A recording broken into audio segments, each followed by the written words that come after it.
प्रणाम प्रभु जी, सभी को प्रणाम। प्रभु जी प्रणाम। प्रणाम प्रभु जी।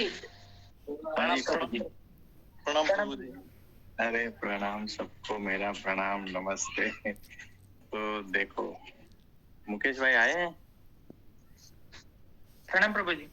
अरे प्रभु जी प्रणाम, बताइए बताइए। प्रभु जी क्वेश्चन पूछना था हाँ पूछिए। कि गुरु से जो मंत्र मिलता है और हम लोग मंत्र जाप करते हैं और हम लोग कोई चैनल पे या किसी ग्रंथ में वगैरह जो मंत्र जाप मिलता है हमें, जो हाँ। लिखा हुआ रहता है कि ये मंत्र जाप इसके लिए है, तो वो करने में क्या डिफरेंस है? देखो, इसको मैं एक एग्जाम्पल से समझाता हूँ। आपका क्वेश्चन मैं समझ गया कि आप अपने हिसाब से कहीं से भी सुन के किसी ने कहा इसीलिए आप मंत्र जाप करते हो, और गुरु से बाकायदा उस विधि से मंत्र लेकर मंत्र जाप करते हो, उसमें क्या डिफरेंस है, ऐसा ना? यही है प्रभु जी। हाँ, तो देखो, हमारे गुरुजी महान स्वामी जी महाराज, उनके गुरुजी प्रमुख स्वामी जी महाराज, उनके गुरुजी योगी जी महाराज। अब जब योगी जी महाराज थे, तब एक व्यक्ति उनके पास आया और देखो, उनको कैंसर था। तो उन्होंने कहा कि देखो, मेरे पिताजी को कैंसर है और डॉक्टर लोगों ने बता दिया कि अब ये बचने वाले नहीं है ना? जी। तो योगी जी महाराज कहते हैं, तुम एक काम करो, हनुमान जी को जाकर तेल चढ़ा के आए क्या हो, है ना? जी। देखो यहाँ पर बहुत ही जो निष्ठावान है, वो स्वामीनारायण के अलावा हनुमान जी को नहीं मानते। आप समझे? जी। यानी योगी जी महाराज अगर कह रहे हैं, तो योगी जी महाराज की खुद की निष्ठा कहाँ पर है? सोचते ना लोग जी। कि वो भगवान स्वामीनारायण को मानते हैं और हनुमान जी के वहां पर क्या क्यों जा रहे हैं, उसका क्यों पूछ रहे हैं, है ना? तो यहाँ पर निष्ठा ये होती है ना, पतिव्रता की जो भक्ति है उस पर दाग लगता है। तो देखो, गुरु गुरु होते हैं, याद रखो, वो जी। आपके दायरे में नहीं आते, आपकी मान्यताओं से परे है वो। तो उन्होंने कहा, हनुमान जी को जाकर तेल चढ़ा के लेके आओ, उसका कैंसर ठीक हो जाएगा, इतनी सी बात। अब वो गया और गुरु योगी जी महाराज ने जैसे बताया था वैसे हनुमान जी के मंदिर में जाकर तेल चढ़ाया, और कुछ दिनों में वापस रिपोर्ट निकाला, सब कुछ ठीक था, डॉक्टर ने बता दिया अब ठीक है, ये तो कैंसर ठीक हो गया। अब कुछ महीनों के बाद में है ना, उसका एक मित्र था, उसको भी जो है इसी प्रकार का कुछ असाध्य रोग हुआ था। तो उसने जो है ना, अपने मन से जो है, उसने सुना था कि तेल हनुमान जी को तेल चढ़ाने से कैंसर ठीक हो जाता है, तो हम भी चढ़ा के लेके आए, है ना? तो गया जी। अपने हिसाब से तेल और चढ़ा के लेके आया। तो कुछ होने वाला है क्या? नहीं, तो वो मर उनकी गया। आज्ञा नहीं है। एग्जैक्टली ये है, आप समझे? जी। तो जो अपने मन से करते हैं ना, उसका कोई फल नहीं होता है। मुझे बताओ, ये कौन सा लॉजिक में बिठा दोगे कि हनुमान जी को तेल चढ़ाने से कैंसर ठीक हो जाता है? ऐसा कौन सा लॉजिक मुझे बता दो, साइंस बता दो मुझे।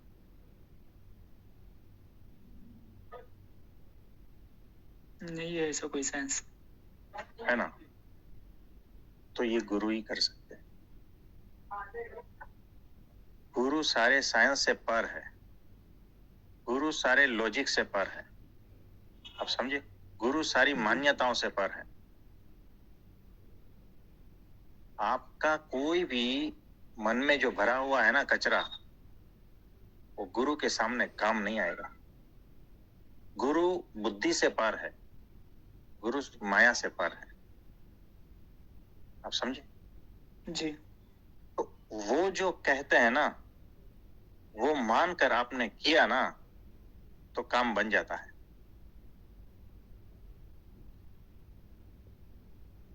ये काम करती है वहां पर, प्रणाम गुरु के शब्द काम करते हैं।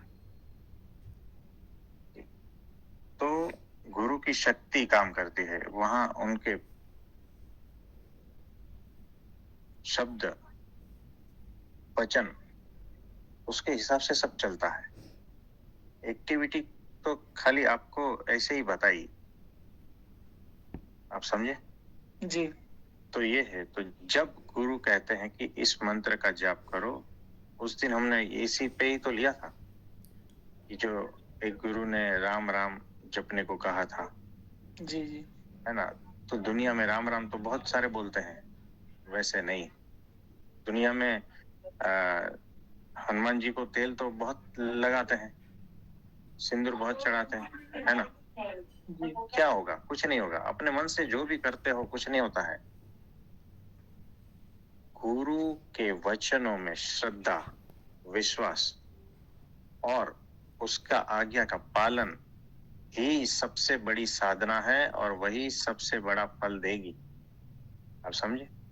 जी तो ये ऐसी बात है। तो इसमें जमीन आसमान का फर्क है।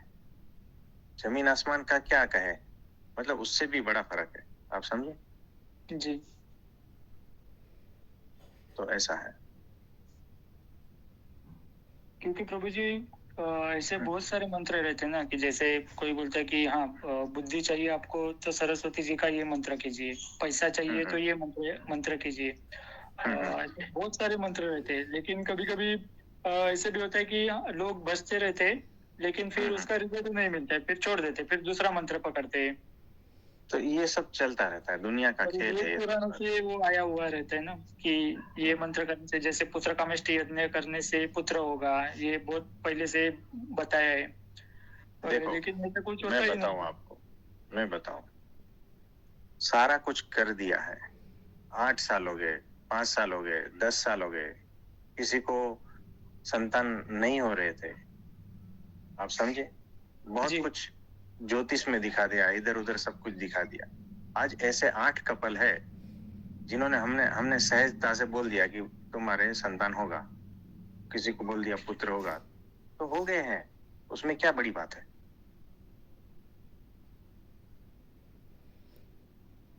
तो देखो, ये शक्ति काम करती है, ये आप उटपटांग हरकतें काम नहीं करती।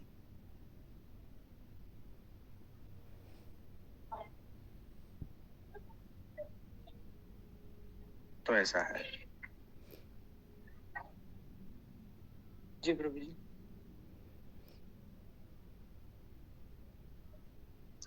और कुछ पूछना चाहेंगे? प्रभु जी का और क्वेश्चन था कि यदि हम गुरु की आज्ञा से मंत्र करते हैं तो हमारे पिछले जन्म का जो भी कुछ पाप वगैरह रहता है वो भी मिटता है।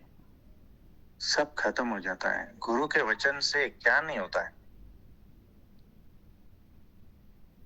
गुरु के वचन में श्रद्धा, यानी बात खत्म ही हो गई।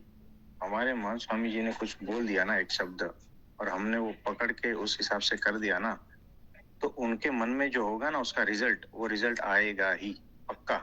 ऐसा है। देखो, उन्होंने कहा था दिवाली जो है नगर में, यानी जो सेवा कार्य था चल रहा था, उस वक्त बहुत सारे स्वयं सेवकों की जरूरत थी, और हमारा उसमें नंबर लगने वाला नहीं था। उन्होंने एक ही सेंटेंस कहा है, दिवाली नगर में करनी, भीतर प्रकाश हो जाएगा। बात खत्म हो गई। हम सब कुछ छोड़ के पहुंच गए नगर में, दिवाली नगर में, दिवाली घर में नहीं। तो ये बात होती है, तो रिजल्ट मिल ही जाता है। आप समझे? अभी देखो, उनका ये सब गुणातीत सत्र चल रहा है। उन्हें कह दिया है 1 साल होते होते अगर इसको ढंग से किया, 1 साल में ब्राह्मी स्थिति हो जाएगी। अब कह दिया, गुरु वचन है, बात खत्म। आंख बंद करके करना है, मतलब करना है, श्रद्धा विश्वास पूर्वक। आगे पूछे कुछ लॉजिक देखना नहीं है गुरु के वचन में, इतना याद रखना। जी और जो देखने रह गया ना उसका कुछ नहीं होगा, ये बात। तो उनके वचन में श्रद्धा, विश्वास, मानना, मानने से होगा, इतना याद रखना। जानने से कुछ नहीं होगा, मानने से ही होगा। गुरु ने जो बोल दिया ना उसको मान लो, क्योंकि हमारी औकात ही नहीं है वो क्या देख रहे हैं और वो कहां से आ रहे हैं ना, उसको देखने की हमारी कोई औकात नहीं है। मैं बताऊं, ये जो है ना माया पार के पुरुष है मान स्वामी जी, अक्षर ब्रह्म साक्षात, जिसके भीतर परब्रह्म है। और ये सारी पृथ्वी की बुद्धि इकट्ठा कर लो ना, सारे ब्रह्मांड में जितने भी जीव जंतु है, प्राणी मात्र है, मनुष्य है, देवता है, देवियां है, जो भी है, ये सारी की बुद्धि इकट्ठा कर लो ना, तो भी उसके स्वरूप का एक बूंद भी समझ नहीं पाओगे। लोग बोलते हैं ना जानने के बाद मानेंगे, कुछ जाना नहीं जाएगा। हम क्या बोल रहे हैं, सारी पृथ्वी नहीं, सारे ब्रह्मांड के मनुष्यों, देवी देवताओं को इकट्ठा कर लो, उनकी बुद्धि इकट्ठा कर लो, फिर भी जो है ना अक्षर ब्रह्म के एक बूंद को जान नहीं पाओगे। ये वैसे पुरुष है, मानने से ही होगा, इतना याद रखना। वो स्थिति जो है ना मानने से होगी, स्थिति कभी जानने से नहीं होगी। आप समझे? जी प्रभु जी। तो ये ऐसा है। तो जब मैं कहता हूं गुरु तो अक्षर ब्रह्म गुरु ही, हाँ, और कोई गुरु नहीं। पृथ्वी वाले सारे गुरु नहीं, और बड़े बड़े जो बुद्धिशाली लोग हैं ना, अपने को बड़े बड़े समझते हैं, वो भी नहीं। और अध्यात्म में बहुत बड़े आगे निकल चुके हैं बुद्धि के बल से। बुद्धि का तो यहाँ पर कोई समझो ना कि विषय ही नहीं है, बुद्धि का कोई रोल ही नहीं है, कोई काम भी नहीं है। देखो, बुद्धि से भगवान को जानना ये कैसा है पता है? मैं उंगली से मिठाई का स्वाद ले रहा हूं, ये ऐसा है। मिठाई का स्वाद लेना है तो मुकेश भाई मुझे बताओ, मिठाई को कहाँ रखनी पड़ेगी? मुंह में। एग्जैक्टली यही है। हाथ में जब तक मिठाई रहेगी ना तब तक ना उसका स्वाद आएगा, ना परख आएगी, ना कुछ भी आएगा। आप समझे? जी तो बुद्धि से परमात्मा को जानना तो ना कोई अनुभूति होगी, ना कुछ भी होगा, ये ऐसा है। और जब मिठाई मुंह में रख दिया तो कोई विचार करते हो क्या आप? नहीं। स्वाद आ ही जाता है ना, बिना विचार का, बिना बुद्धि का कुछ नहीं करना पड़ता है ना, अनुभूति हो ही जाती है मिठाई की। वैसा ही है कि जिस दिन आप भक्ति करोगे ना परब्रह्म की, तो उसका स्वाद आने ही लगेगा। परमात्मा का स्वाद उनको ही आता है जो परमात्मा की भक्ति करता है। बुद्धि से जाना ही नहीं जा सकता, आप कितनी भी लगा लो ना, कुछ पाओगे नहीं, जीवन के अंत में कुछ नहीं पाओगे।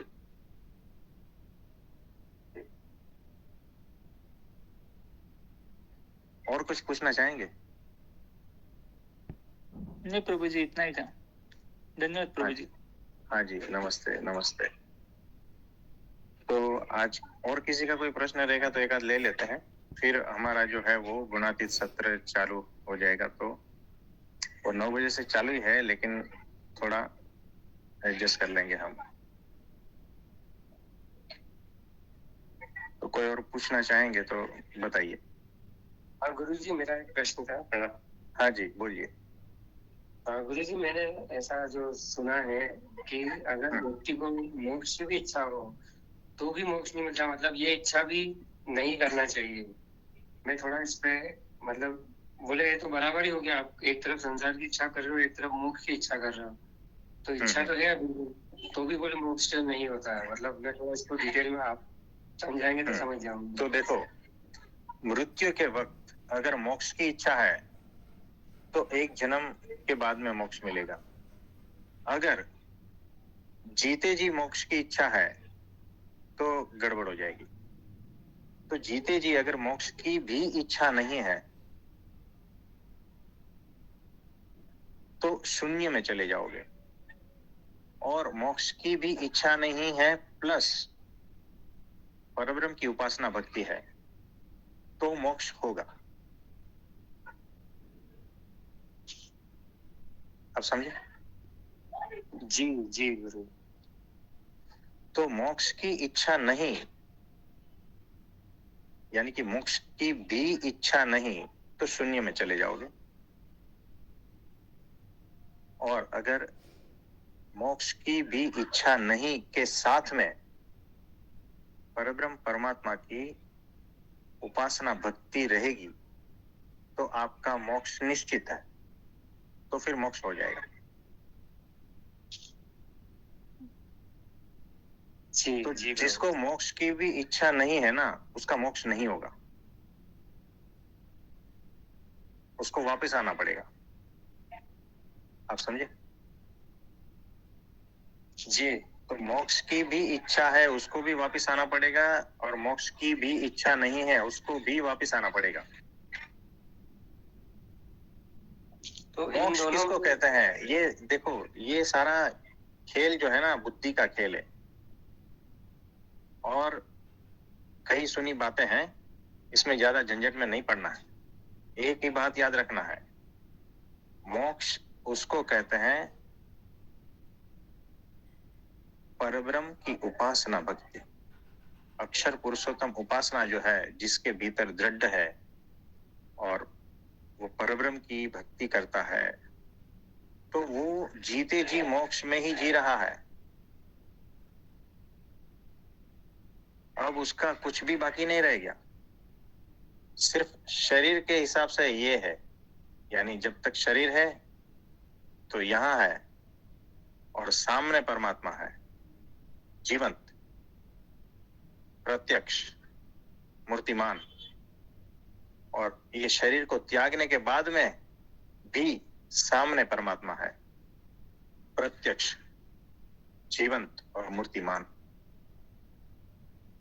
यानी दोनों कंडीशन, चाहे इस शरीर में हो या शरीर के बाद, दोनों स्थिति में जो है ना, मोक्ष ही है, अगर परब्रह्म परमात्मा की उपासना है तो।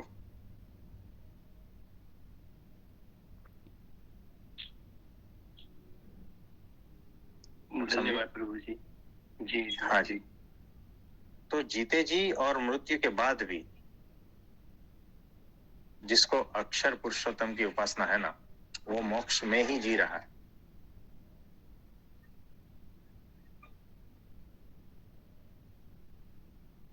तो ठीक है। जी धन्यवाद धन्यवाद। हाँ जी, हाँ जी।